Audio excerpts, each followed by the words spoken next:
कभी खत्म नहीं होने वाला। और बीएसपी ने भी ठान लिया है, अगर बिहार की जनता ने, बिहार के बहुजन समाज के लोगों ने 2025 में हाथी का बटन दबा दिया, जंगल राज का सफाया करके रहेंगे।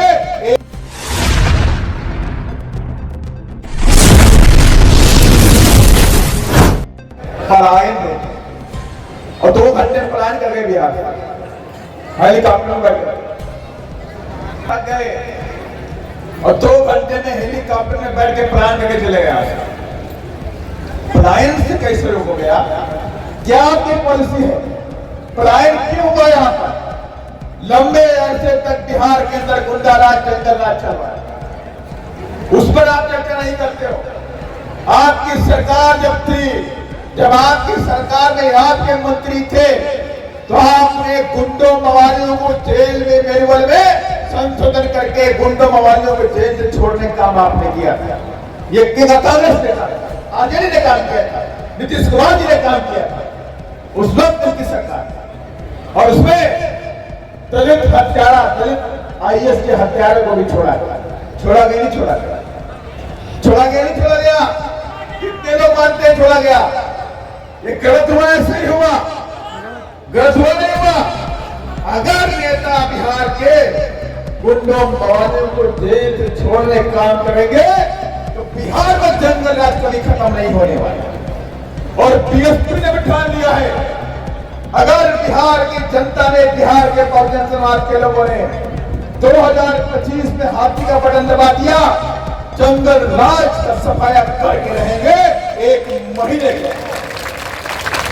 और पहला अल्टीमेटम देंगे, जिस दिन बीएसपी सत्ता में आ गई उसी दिन अल्टीमेटम दे देंगे, गुंडों मवालियों बिहार छोड़ के भाग जाओ वरना तुम्हारी खैर नहीं है। और ये मैं ऐसे नहीं, इसमें जंगल राज, गुंडा राज को खत्म करके दिखाया। आज इतिहास में है वो, इतिहास में हमेशा हमेशा के लिए अदलिया बहन कुमारी मायावती की उम्र हो चुकी है कि अगर देश का नंबर 1 का कोई मुख्यमंत्री था तो अदलिया बहन कुमारी मायावती।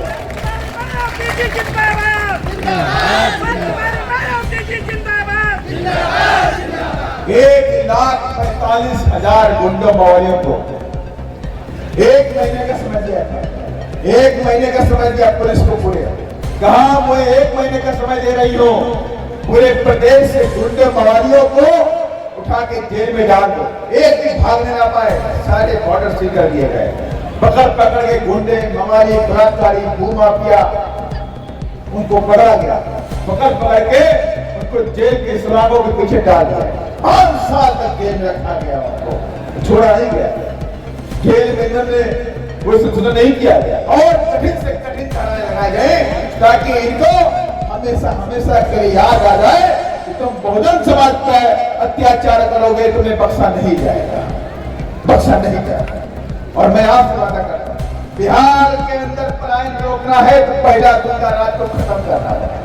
गुंडा राज आज भी कायम है बिहार के अंदर। आए दिन लूटपाट, कहीं पे वो टाटा कंपनी का शोरूम उठ लिया गया, कहां पर था क्या भाई? आरा में तनिष्क शोरूम, बड़े सोने चांदी का शोरूम खुला हुआ है, वही लूट लिया गया पूरा का पूरा। ये हालात बिहार किए थे। कौन रोकेगा भाई? यहाँ पे कौन लाएगा कानून व्यवस्था? कानून के द्वारा कानून का राज कौन स्थापित करेगा जब यहाँ के नेतागण, यहाँ की सरकारें अपने लोगों को जेल से निकालने का काम करती है? आप पलायन की बात करते हो, पलायन नहीं रुकने वाला। आपने यहाँ शिक्षा के द्वार नहीं खोले। केंद्र के अंदर लंबे समय तक कांग्रेस ने राज किया, लेकिन उसने इस देश में बहुजन समाज के बच्चों की शिक्षा के लिए कोई काम नहीं किया।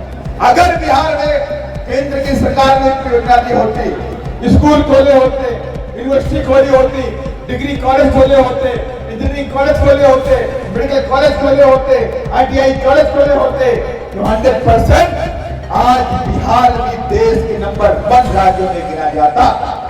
क्योंकि बिहार के लोग पसीना बहाना जानते हैं, एसी में रहना कम पसंद करते हैं, अपनी मेहनत पे विश्वास करते हैं। ये बिहार की धरती है। लेकिन सरकारें आपके लिए काम नहीं करती। सरकारें इस देश में गन्ना शेयरों के लिए काम करती हैं, बिहार में बड़े बड़े पूंजीपतियों के लिए काम करती हैं। बिहार के मुख्यमंत्री ने 2008 में कहा था कि हम यहाँ पर जमीनें देंगे, जमीनों के टुकड़े देने का काम करेंगे, लेकिन आज तक कोई जमीन का टुकड़ा नहीं दिया। बंदोपाध्याय की रिपोर्ट के हिसाब से यहाँ पर जमीन बहुत एक्सेस में गवर्नमेंट के पास है, और गवर्नमेंट ने कहा भी था कि हम जिनके पास घर नहीं है उनको घर की जमीन देंगे और गांव देहात के अंदर खेती के लिए भी जमीन देंगे, लेकिन सारी योजनाएं फेल हो गई। बिहार के मुख्यमंत्री ने एक सेंट जमीन भी आपको देने का काम नहीं किया। और वही उत्तर प्रदेश के अंदर मदनिया बहन की मुख्यमंत्री बनी, 4.5 लाख हेक्टेयर जमीन, 1-2 हेक्टेयर जमीन नहीं, 4.5 लाख हेक्टेयर जमीन को पट्टे में उत्तर प्रदेश ने भूमिहीन लोगों को देने का काम, भूमिहीन लोगों को देने का काम किया। 2 से 3 एकड़ जमीन दी गई। यही नहीं, उत्तर प्रदेश में शिक्षा का माहौल बनाया गया। मानिया बहन जी ने बाबा साहब को उस विचारधारा का काम किया, शिक्षित बनो शिक्षित रहो, और शिक्षित बनने के नाम पर मानिया बहन ने उत्तर प्रदेश में बहुजन समाज के लिए, उनके बच्चों के भविष्य के निर्माण के लिए, उनके व्यक्तित्व का निर्माण करने के लिए तमाम डिग्री कॉलेज खोले, इंजीनियरिंग कॉलेज खोले, कोचिंग कॉलेज खोले, और 5 यूनिवर्सिटी, देश की नामी ग्रामी 5 विश्वविद्यालय उत्तर प्रदेश में मानिया बहन जी ने खोलने का काम किया। 5 विश्वविद्यालय, ये सरकार की देन है, ये मानिया बहन जी की देन है। और बहू बेटियां रात में 10 बज जाए, 11 बज जाए, तो घर वालों को डर नहीं था। घर वाले चिंतित नहीं हो रहे थे कि मेरी बेटी अभी ट्रेन लेट हो गई, 11 बज गया, 12 बज गया, कैसे आएगी। तो घर वाले बोलते थे कि बेटी कोई दिक्कत नहीं, आप आ जाओ, यहाँ बहन जी का राज है, परिता पर भी नहीं मार पाएगा, आपको दिक्कत नहीं होगा। लोग सुरक्षित महसूस कर रहे थे, दबाव पिछला इंसान अपने आप में ताकतवर महसूस कर रहा था, लेकिन अब धीरे धीरे आपकी ताकत को कमजोर किया गया। उत्तर प्रदेश की सरकार जो बनी, उसके बाद पूरे सामंतवादी तबके के लोगों को खौफ बैठ गया, ये उत्तर प्रदेश में अगर सरकार बना सकते हैं तो कहीं ऐसा ना हो जाए कि पूरे देश में सरकार बना ले और दिल्ली में काबिज हो जाए। और उसी के बाद से इन लोगों ने षड्यंत्र शुरू कर दिया, बनानी शुरू कर दी, और हमारे बहुजन समाज को धीमे धीमे धीमे धीमे उनके नेताओं के जेब को गर्म करके उनके खरीदना शुरू कर दिया गया। लेकिन आप सबकी जिम्मेवारी बनती है कि बहुजन समाज पार्टी नेता बनाती है, एक नेता जाता है तो दूसरा नेता बना के खड़ा कर देती है। और बहुजन समाज पार्टी में नेता कोई नहीं है, बहुजन समाज पार्टी में सारे कार्यकर्ता है, राम जी गौतम भी कार्यकर्ता आपके, और एक ही नेता है, आदरणीय बहन कुमारी मायावती। इसके अलावा सारे लोग बीएसपी के कार्यकर्ता। कोई कहे मैं नेता हूं तो महामूर्ख होगा, नेता कोई नहीं है। हम मिशन और मूवमेंट के सिपाही है, और इस मिशन और मूवमेंट के कार्यकर्ता। और बीएसपी के कार्यकर्ता के माने होता है कंधे के ऊपर बड़ी जिम्मेदारी, बड़ी जिम्मेवारी मानी। अगर बीएसपी से अगर आप कार्यकर्ता है, कांग्रेस के साथी हैं, तो आपके कंधे के ऊपर बड़ी जिम्मेदारी है।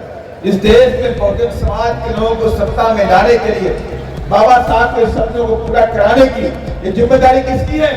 बहुजन समाज पार्टी के कार्यकर्ताओं की, और बहुजन समाज पार्टी के काउंसिल की टीम की पूरी जिम्मेदारी बनती है कि हम सबके कंधों पर अपने बहुजन समाज को फिर से हुक्मरान बनाने की बड़ी जिम्मेदारी है, जिसे बोलते हैं मिशन और मूवमेंट। इसकी जिम्मेवारी लाखों करोड़ों नवे कुछ लोगों की आशा भरी निगाहें हमारे और आपकी तरफ रहती है। लाखों करोड़ों बहुजन समाज के लोग हमारी तरफ देख रहे हैं। जब मैं राजस्थान में गया इंद्र कुमार मेघवाल के घर में, जिसकी मटका के पानी छूने से उसकी हत्या कर दी है, जब उसके घर में गया तो आज वो मार्मिक दृश्य मुझे याद, मेरे पानी बरस रहा था। हम लोग बहुत मुश्किल से उसके घर पहुंचे, चारों तरफ पुलिस लगी हुई। वहां पहुंचे, करीब 500-600 लोग उसमें बैठे हुए, तमाम अलग अलग प्रदेशों से भी लोग आए हुए, क्योंकि गुजरात का बॉर्डर है तो गुजरात से भी काफी लोग आए हुए। जैसे उनके फादर का मालूम हुआ कि बहुजन समाज पार्टी के प्रतिनिधिमंडल आया था, उनसे कहा गया बहन जी ने हम सबको आपके घर में भेजा हुआ है, आपसे मिलने के लिए, आपके दुख को बांटने के लिए।